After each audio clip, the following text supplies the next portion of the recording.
Afternoon, everybody. Welcome to the webinar on asbestos for electricians, carried out by ourselves Select in conjunction with the Building Safety Group. Just a wee bit about the platform. Nobody can ask any questions verbally during the webinar, but if you have any questions to ask, down the bottom of the screen there's a wee question and answers chat there. If you want to ask any questions, you can do via that down the bottom there.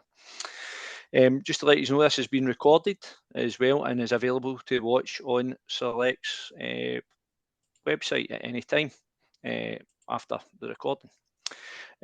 Just who's myself, Robert McGugan. I'm giving the introduction for today's webinar. I've probably met a few of you over the years, spoke to you. By carrying out technical assessments, and also delivering the technical information today is Andy Harper from the Building Safety Group. Andy's the head of the CDM services and tech support manager for the Building Safety Group. Some of our members might not be aware of the Building Safety Group. I try and inform them of the Building Safety Group and who they are every time I'm out with them carrying out technical assessments. When I'm doing my technical assessments, and if those of you don't know me, there's my face there on the screen there. Okay.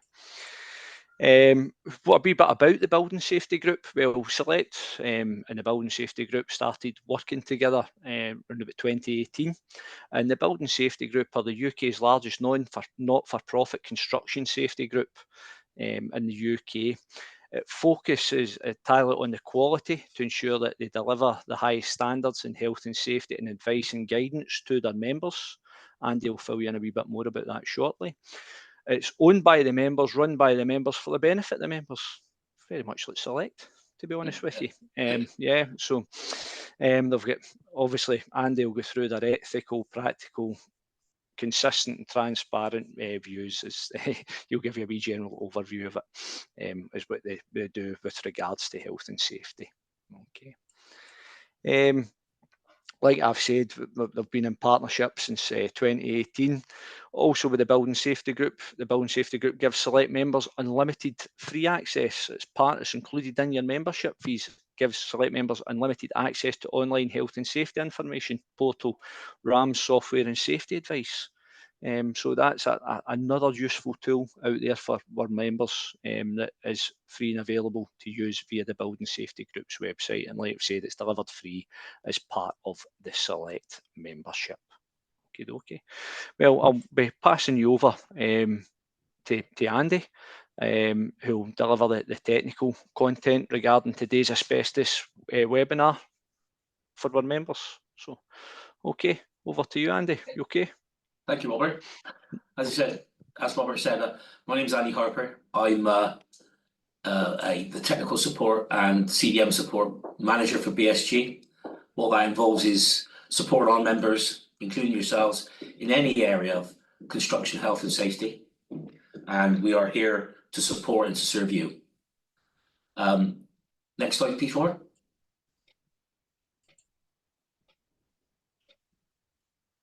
Yeah, we've been around for sort of 50 years since the start of the Health and Safety Work Act. We do roughly 15,000 site inspections per year to 800 roughly members and our countrywide coverage, so all over the UK, except Northern Ireland where we use a subsidiary. Experts in construction health and safety and environmental welfare. We work very closely with the HSE. And we've got a unique insight into the construction sector because many people at BSG come from the construction sector, and we train lots and lots of people in this area. We've got 4 regional officer teams: Scotland in the north, London in the central, Bristol in the South Wales, and in the southwest. But we're divided into local delivery teams with safety advisors and managers within those local teams. Next slide, please. So, today's webinar. We're going to try and briefly describe asbestos and asbestos-containing materials to you and explain the health effects and risks from exposure to asbestos and the legal requirements. We'll expand on and explain the risks for electricians in particular, We'll give suitable information on where ACMs are typically to be found in electrical and related works, but run through the actions to take to reduce the risk of inadvertently disturbing ACMs. Describe the asbestos-related work with appropriate control that electricians can carry out, which will be deemed non-licensed asbestos work. We'll cover the use of the asbestos essentials and the HSE guidance. The HSE guidance is very thorough as far as the asbestos essentials is concerned. They spend a lot of our taxpayer money on putting these guidances together. But the other side of the coin is they will use those failures to use those essentials and the HSE guidance against us if we should get it wrong. And we'll also be discussing dealing with emergencies. So, asbestos is the greatest cause of work-related deaths in Great Britain. Around 5,000 people die every year from asbestos-related diseases, which typically take decades to develop and cannot be cured.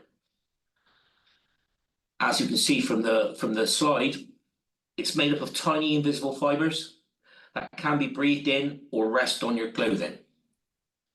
The problem being is that often we don't realise we've been exposed to it until it's too late.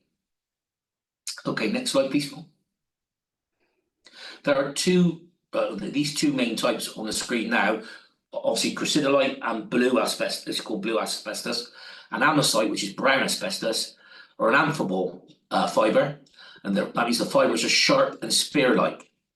They're hydrophobic and repel water, and products containing this mineral have good waterproof qualities. The problem with these fibres is when we breathe them in, their ability to go through our lungs and do damage is the problem we find.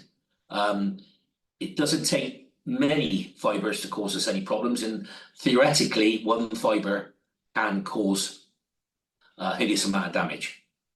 As I said, they are very small. We're not going to see them. Next slide, please, Robert. White asbestos, which is the one which we are most likely to see, or chrysotile, is serpentine, and the fibres are sinuous and wavy and are woven to produce a fire-resistant material. But often, white asbestos and brown asbestos are mixed together to form the material where we find it.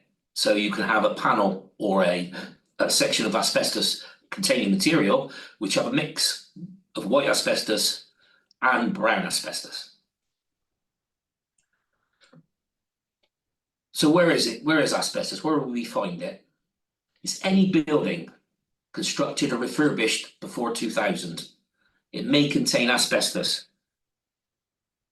Although asbestos was banned in 1999, many buildings were even refurbished in the 80s with asbestos containing material. And although it's been removed safely from many areas, most of this material is still in place. Hundreds of tons of this material in the UK. Next slide, please, Laura. So types of training. Being aware of certain asbestos occupations, it's not just a legal requirement, it is also our best and first line of defence. Accidental exposure, especially for electricians, is the most likely occurrence for us. So being aware of asbestos is a key thing. It is a legal requirement. Next slide, please.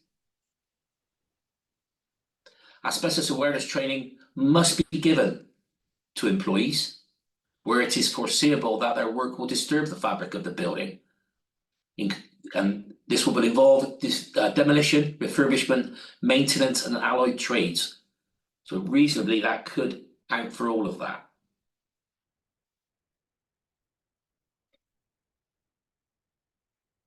The main thing is being aware of where the asbestos may be is one area, but if we know the asbestos is there and there are tasks we are involved with, then we will require training to ensure we are competent and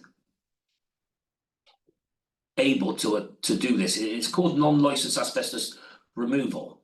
Although we may not be removing it, just working with it, it does give us that type of training. So training must be given to those such as maintenance workers, supervisors, and anyone undertaking sampling and analysis tasks where it is known that they will disturb asbestos containing materials. It must be given in addition to any asbestos awareness training.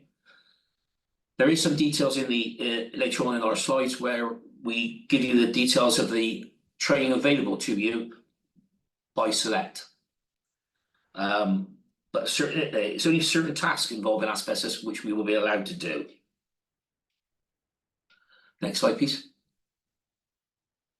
The reason why we do this: 8 joiners die every week that we know of.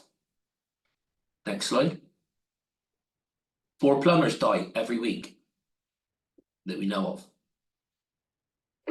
And 6 electricians die every week. And to be honest with you, looking at the latest stats from the HSE, that is very conservative.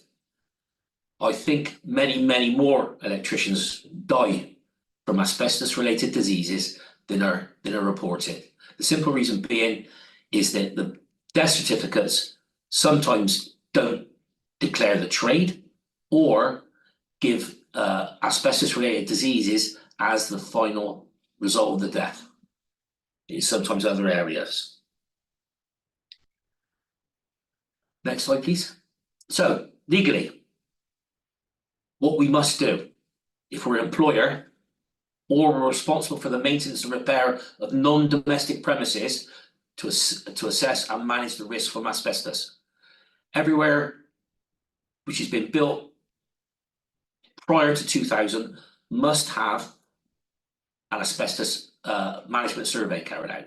This is due to the fact that Regulation 4 requires an explicit duty on those who are responsible to have assessments to manage the risk from asbestos. Next slide, please. So it's a legal requirement that information about the location and condition of asbestos containing materials within the building is available to contractors and tradesmen undertaking any work in the building. But this is only for non-domestic settings. Okay, next slide, please. Regulation 5, identification of the presence of asbestos. No employer shall carry out any work which exposes or is liable to expose any employee to asbestos unless either, next slide, they have carried out a suitable and sufficient assessment as to whether asbestos containing material, what material, and in what condition is present or is liable to be present in those premises.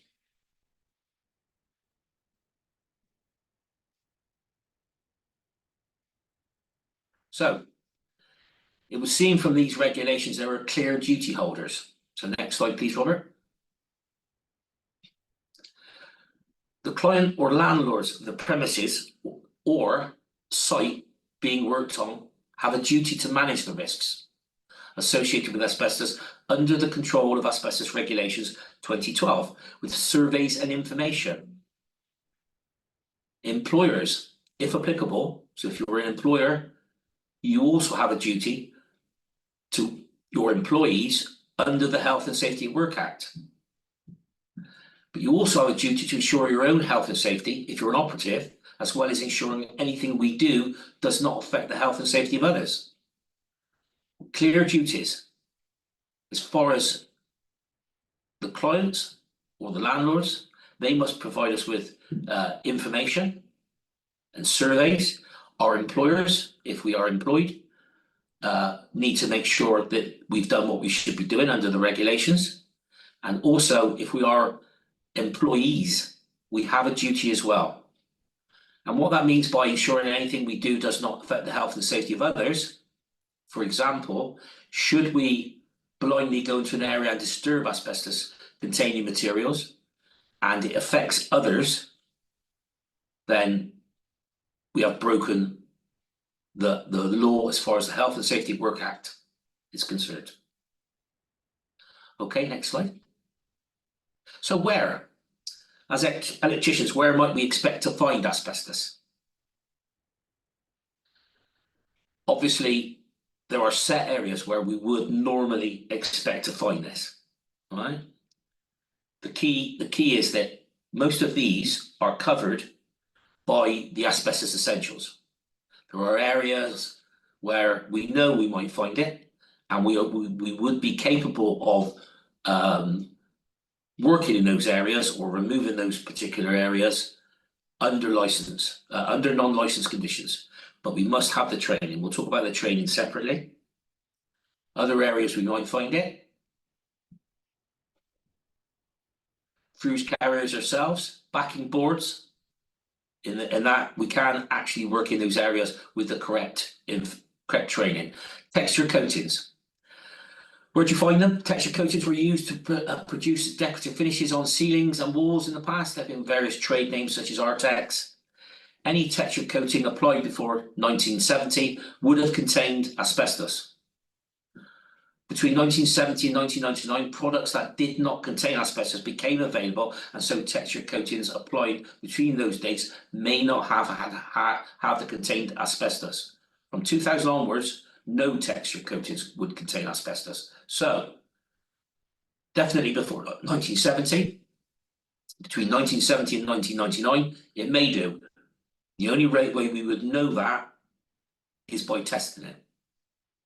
From 2000 onwards, we probably think that texture coatings will not contain asbestos. What do they look like? This is dependent on the particular decorative finish. Peaks or patterns they are hard and were originally white in colour, but have often been painted over. And they also can be covered over again with other Artex. Next slide, please. We all know what the Artex ceilings look like. These are in good condition. Next slide. But if we find anything like this, they should have been identified to us by the survey. They're in poor condition. So therefore, the survey produced by the client, landlord, or employer should tell us not to go in these rooms. The only reason we would go in these rooms is to work in there, and then we would need to be non-licensed trained. Next slide, please. These are the most dangerous areas for us, working in boiler rooms and other areas. Lagging insulation, mostly found in or on heating systems, such as around boilers or calorifiers and around pipework. What does it look like? This type of asbestos may have different appearances, but it's mostly a fibrous material which flakes and powders easily damaged. When applied to pipes, it often covered in a protective coating or painted or scrim, which can be any colour and make it more difficult to identify. How dangerous is it? This is one of the most dangerous materials containing asbestos. You are more at risk from breathing in asbestos fibres because disturbance of the lagging or insulation releases fibres very easily into the air that you breathe. Don't forget, when you walk into a boiler room, if the lagging and insulation have been damaged, those fibres may be still there, but as soon as you walk in, you will disturb the air and make these fibres, the term is called friable, so they become airborne. Do not attempt to work on this material under any circumstances unless you are an HSE licensed contractor.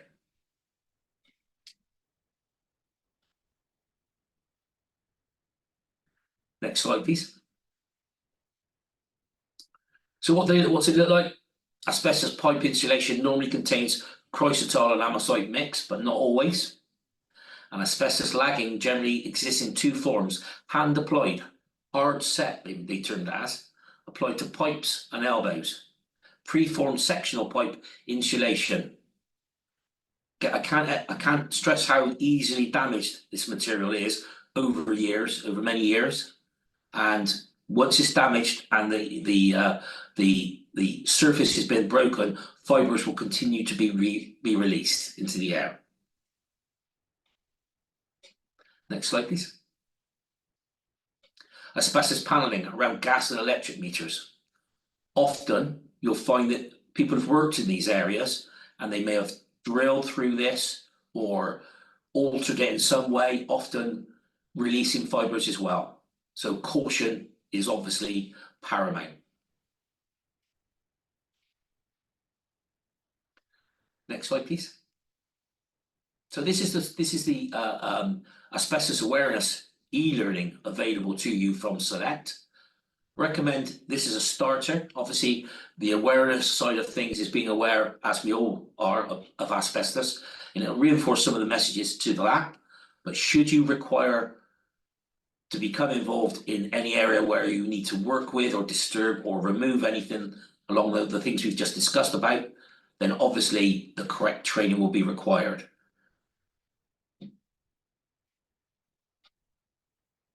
Next slide. And what the asbestos awareness training will tell you to do, what must you do? You need to stop whatever you're doing immediately. Tell other workers to keep away from the area and report your concerns to the supervisor or the person in charge of the site, if you like, or even the landlord or your customer. Next slide, please. Asbestos surveys. So one of our best lines of defense is also having the information from the client, landlord, or site where the asbestos is. There are different types of survey. Next slide. The first one is management survey. This is a standard survey. Its purpose is to locate, so far as reasonably practicable, the presence and extent of any suspected asbestos-containing materials in the building, which could be damaged or disturbed during normal occupancy, but also, more importantly for us, including foreseeable maintenance and installation and to assess their condition.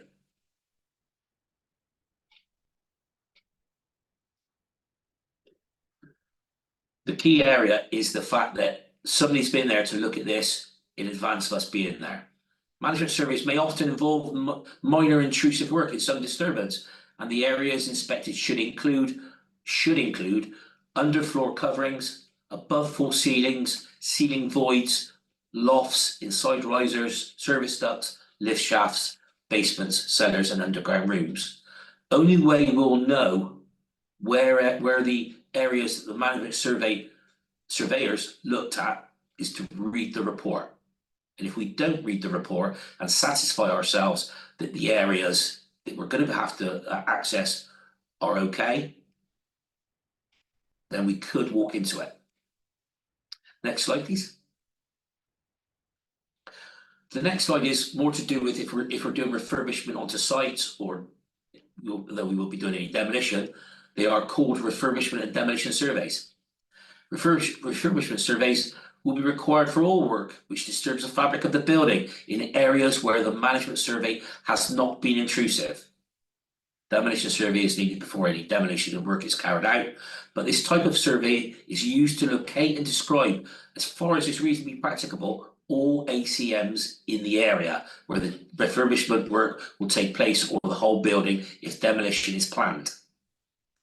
The survey will be fully intrusive and involve destructive inspection, sometimes aggressive inspection, as necessary to gain access to all areas, including those that may be difficult to reach. It needs to go into the areas you'll be disturbing with the scope of our works. Next slide, please.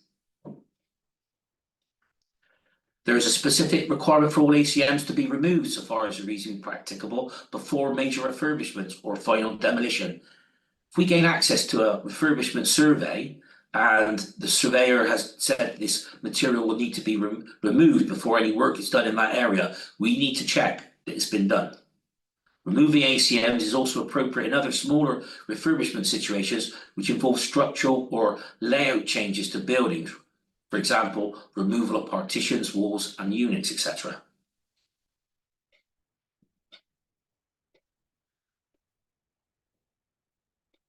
Next. So, what to do if we disturb this or discover asbestos. This is a section from one of the Asbestos Essentials guidance documents, and it describes how we should act in these situations.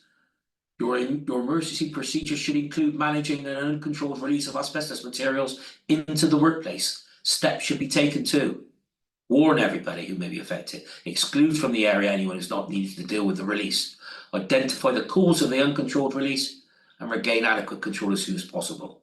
It's all laid out for us what we must do, but it will require training. To decontaminate yourself, you will need training how to do so. You can do it without training, following the guidance, but it's much more difficult if you've never been trained. Next slide, please. These are one of the asbestos essentials. This is EM7.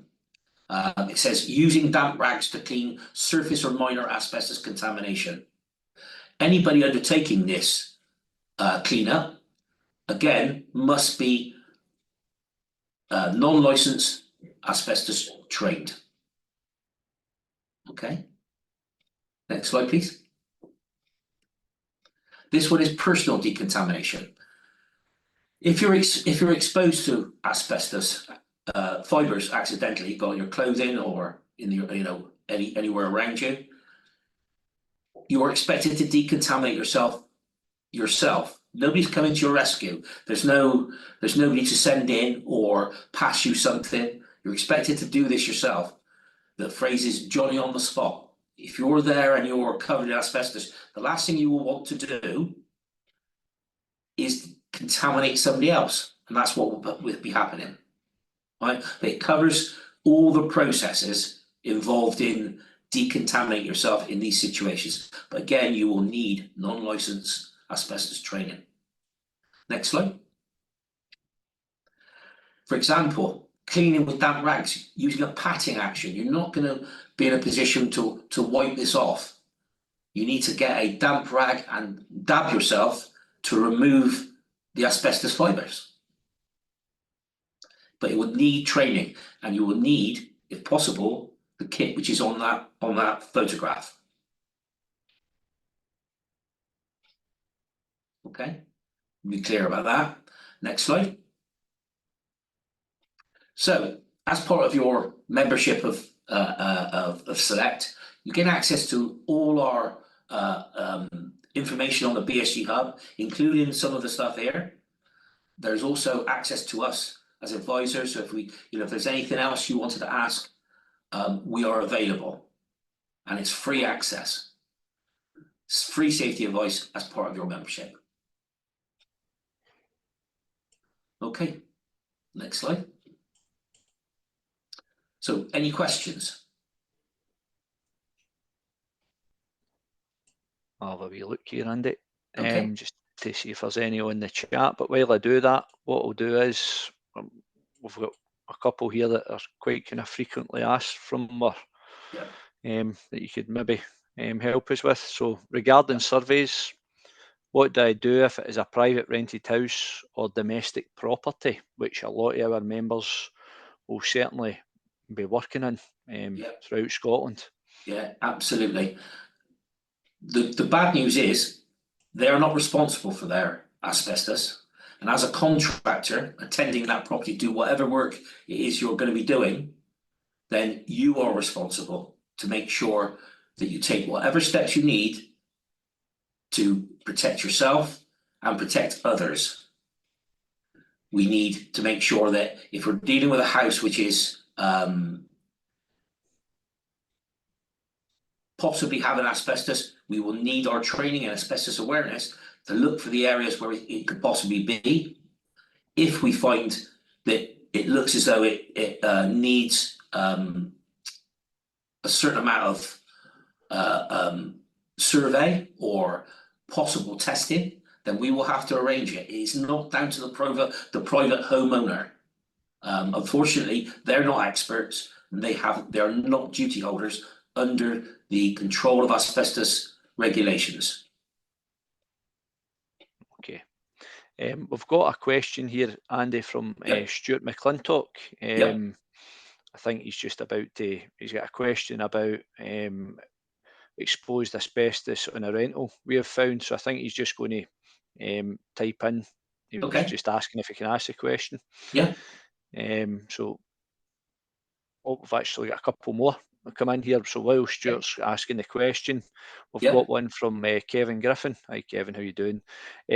Do all pre-2000, year 2000 commercial buildings require an asbestos register? Yeah, it's a management survey. Although people call this an asbestos register, what has to be done by the duty holder, so the landlord or the owner or whoever, non-domestic premises require a management survey pre-2000. They'll probably come back and say lots of them won't there's no asbestos present, but they still need it to prove it. Okay, they still need a survey, and people call that the register. And it is a register of what they found. But it is, as defined in the asbestos, control of asbestos regs, it is a management survey. Okay. Hope that helps you out there, Kevin. We've got another question here from Alan Watt. And Alan's asking, we are asked to renew the asbestos awareness training for everyone each year by one of our clients. Is this a requirement to be renewed annually? There's no the regulations say as required. It depends very much. If it's required by your client, then really and truly we would abide by that. But legally, you need to have asbestos awareness, the true asbestos awareness training once, and then every couple of years you need to do an adequate refresher. Is the way it's deemed. But I would recommend at least yearly you do the e-guide asbestos awareness training available to you from Select. Thanks for that answer there, Andy, and thanks for your question there, Alan. We've got Stuart. Stuart's just going to come in and ask a question. I think Ian's going to bring him in to ask a question verbally. Hi, Stuart. How you doing? No bad. No bad. Can you hear Stuart there, Andy? Yeah, can you hear me? I can hear. Yeah. That's fine. Right, we did an EIC on a property, and they were talking about new lights and stuff like that, and they went to look at the outside lights, and they wanted a wall light changed and a couple of soffit lights on the overhang. Right, this is over the Donald Camp. Robert knows what I'm talking about. It's ex-military houses, right? Yeah. And I looked at it and says that might be asbestos. So I chapped at my finger, and asbestos sounds more like glass and plasterboard does. It says that doesn't sound right. It says I'm not touching that. It says you get your landlord to check that out because I think that's asbestos. I'm not touching it, right? So the guy's a giant of the trade, and he says, "Aye, that's ACM." Looking at it, there's wee bits flying off. There's wee bits in the corner, heavy bits hanging off in the environment outside the front door of the guy's house, right? So took a photo, emailed the landlord, told them I had concerns about it. Yeah. And the reply I got from the landlord is, "Why are you bothering about asbestos and stuff like that? This has nothing to do with you." It's everything to do with you, Stuart. Aye. So I then give the tenant then said to the landlord, "I want an asbestos survey because I think this is asbestos as well because he's a joiner." The landlord says, "No need for that." And ignored them. I then went to the local authority. Right, because it's immediately dangerous, right? Because there's kids playing within 5 feet of this, 10 feet of this, right? They said, "Oh, we take this very serious. We'll look into it." The following day, nothing to do with us. Contact the health and safety executive. Right. I then contact the health and safety executive, and when I clicked the housing button, they said, "Oh, contact the local authority." I then phoned them up and says, "I've spoke to the local authority." They said, "Talk to you." I then emailed the local authority, the HSC, everything about it, including pictures and stuff like that. They wrote back saying, "We recommend you take a landlord to court regarding this. This is nothing. We're not taking any action." Well, yeah, we do find that when you think that the regulator, as far as this requirement is concerned, would act appropriately, that they don't. It goes to show that there are still shortcomings in how legal requirements are not enforced. Well, Robert knows me. I've got an appointment with my MP regarding this. I would, Yeah. Yeah, I've actually, Robert knows me, and knows I would do stuff like that. So my next step's the MP. Yeah. Yeah, do that. Well, you're doing everything right, Stuart, to be honest. And you do, what you're legally required to do is to tell them, and then, if they're not prepared to do anything about that, you follow that as far as you think you should. To be honest. Well, where does it? Well, obviously, there's not. Is there any liability with me after telling them about it? Because I've not disturbed it. I've not worked on it. No.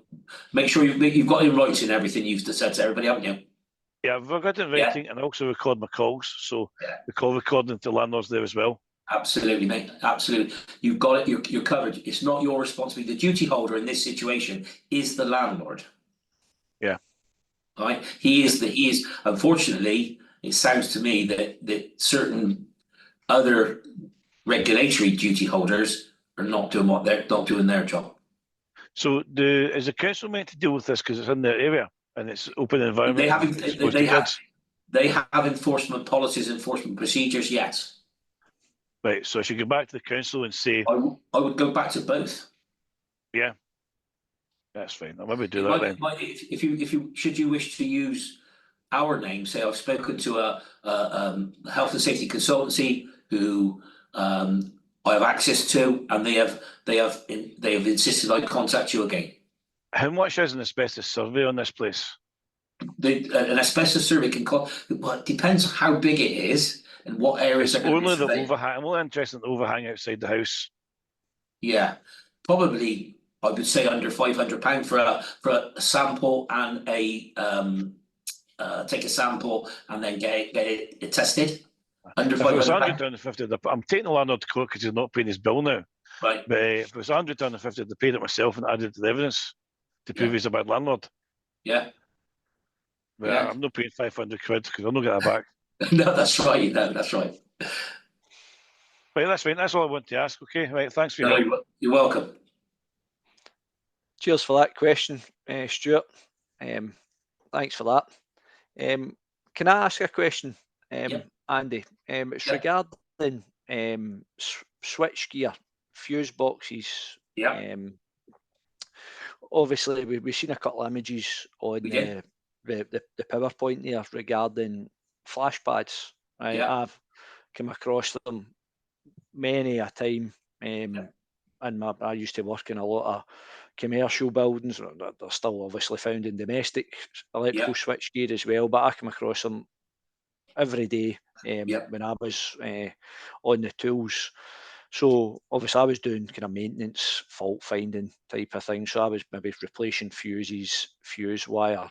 But what if our electricians were going to be doing a planned consumer unit change or a planned distribution board change, and they'd identified that these electrical switchgear contains the flash pads or flash guards, as they were known as? What should the procedures be for that?